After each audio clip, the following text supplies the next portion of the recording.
तेरा राम जी करेंगे बेड़ा पार, उदासी मन काहे को डरे। राम राम बाबा जी। तुम कौन हो बालक, तुम्हारा नाम क्या है? मेरा नाम अढ़ैया है। मेरे माता पिता नहीं हैं। मैं गंगा किनारे ही रहता हूँ। अढ़ैया, ये कैसा नाम है? मैंने तो ये नाम पहली बार सुना है।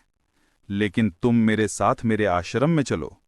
आश्रम में मैं अकेला रहता हूँ, तुम्हारे साथ रहने से मुझे आनंद होगा। मैं आपके आश्रम आ तो जाऊंगा बाबा जी, लेकिन मेरा शरीर तो देख लो। इस उम्र में मैं 2-2.5 किलो की बाटी अकेला खा जाता हूँ, और उसके साथ दाल चावल भाजी साग मिठाई ये सब अलग से खाता हूँ। इसी कारण लोग अढ़ैया कहते हैं। अरे भाई, कोठार भरे हैं। ठाकुर जी ने बहुत दिया है। हमारे आश्रम में खाने की कोई कमी नहीं है। तुझे जितना खाना हो उतना खाना, भरपेट खाना। और ये नाम भी मुझे बहुत पसंद आया। तो चल, मेरे आश्रम चल। आप कहोगे उतना काम करूंगा बाबा जी, लेकिन खाना खिलाने में कोई कमी मत रखना। 2-2.5 किलो की बाटी तो चाहिए ही चाहिए मुझे। फिर खुराक भी बढ़े तो कुछ नहीं कह सकता। अरे भाई, तू जितना खाना हो खा लेना। ये हमारा आश्रम है, यहाँ तुझे कोई मना नहीं है। लेकिन हमारे आश्रम का एक नियम है कि एकादशी के दिन उपवास होता है। उपवास में क्या करना होता है बाबा जी? उस दिन आश्रम में चूल्हा नहीं जलेगा। उस दिन भूखा ही रहना होता है। ये एकादशी महीने में कितनी बार आती है? 2 बार। एक पूर्णिमा की एकादशी और दूसरी अमावस्या की एकादशी। तो 2 दिन भूखा रहना पड़ेगा। नमो नारायण, मैं जा रहा हूँ। एकादशी के उपवास करने पड़े, ये बात मुझे पसंद नहीं है। पर क्यों? 15 दिन में एक बार तू भरपेट फल खा लेना, दूध ज्यादा पी लेना। नहीं बाबा जी, बाटी तो चाहिए 2-2.5 किलो की। ठीक है, तू खाना खा लेना, लेकिन आश्रम में चूल्हा नहीं जलेगा। तू सब्जी आटा लेकर आश्रम से दूर जंगल में जाकर वहां रसोई बनाकर खा लेना। वैसे तू एकादशी करता तो मुझे आनंद होता, पर तू समझता नहीं है। पर ठीक है, आश्रम में रसोई मत बनाना।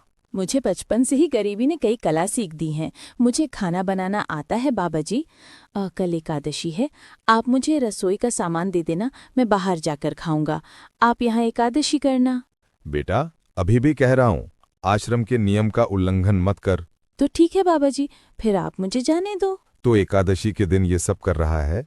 हमारे आश्रम में ऐसा नियम है कि ठाकुर जी को भोग लगाकर ही खाना खाया जाता है। इसलिए ठाकुर जी को भोग लगाकर ही खाना खाना। ठाकुर जी मतलब कौन बाबा जी? ठाकुर जी मतलब भगवान, ईश्वर।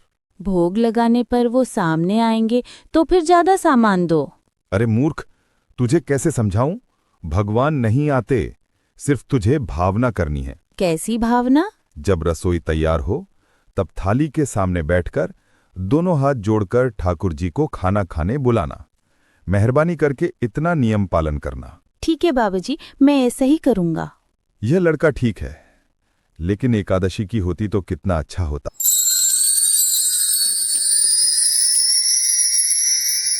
गुरुदेव के ठाकुर, अब खाना खा लो, भोजन तैयार है। ओ भैया, आप कौन है? गुरुजी का ठाकुर हूँ। गुरुजी के ठाकुर?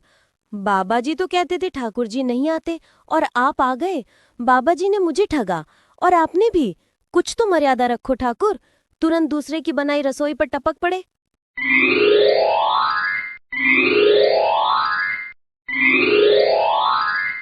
तूने एकादशी नहीं की, मुझे अच्छा नहीं लगा। खाना खाया? क्या खाऊं? बाबा जी का ठुल्लू।